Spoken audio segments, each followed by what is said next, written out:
SYSML core semantics with SBC process algebra. I'm Dr. William S. Chow. Chapter 1 talk about inconsistency between SYSML different diagrams.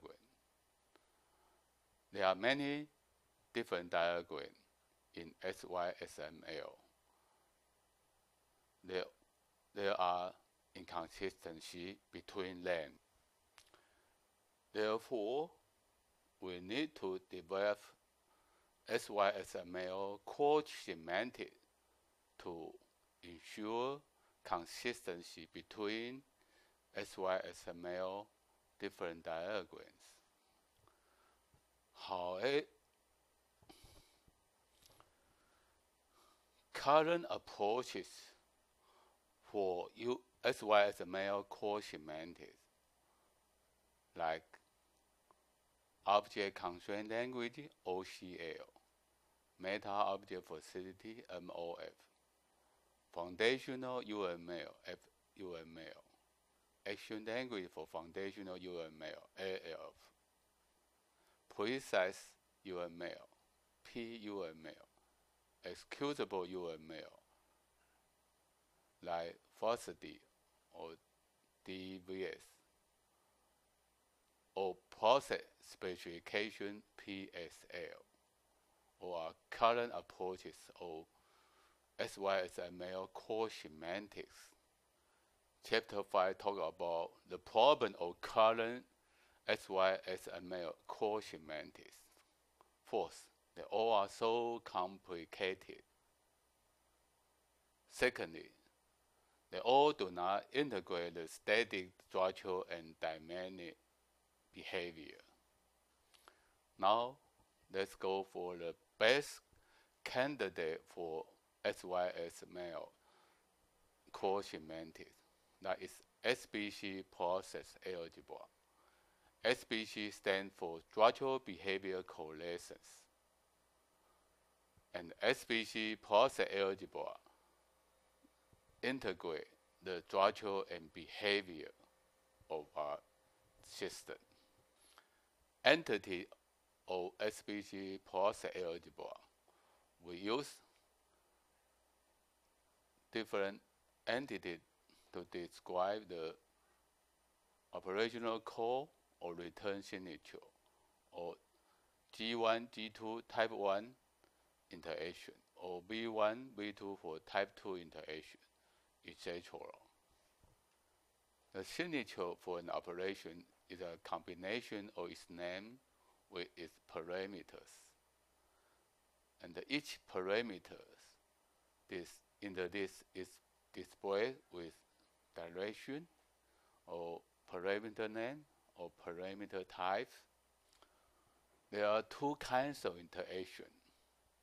Type 1 interaction is an interaction between an outside environment actor with an COE component.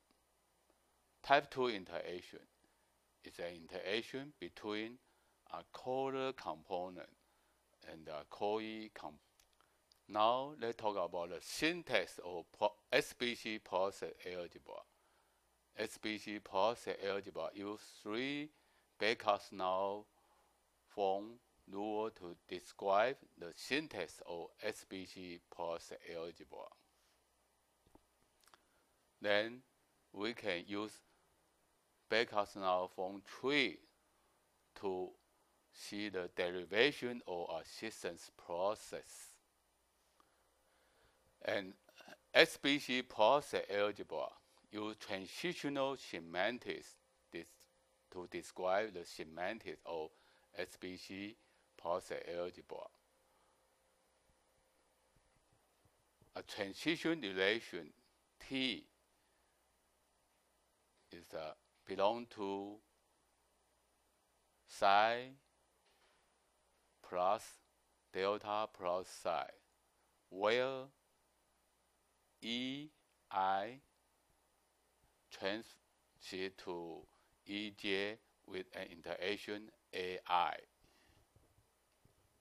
There are 3 transition rules for the semantic or SBC process algebra, prefix transition, or summation transition, or recursive looping transition.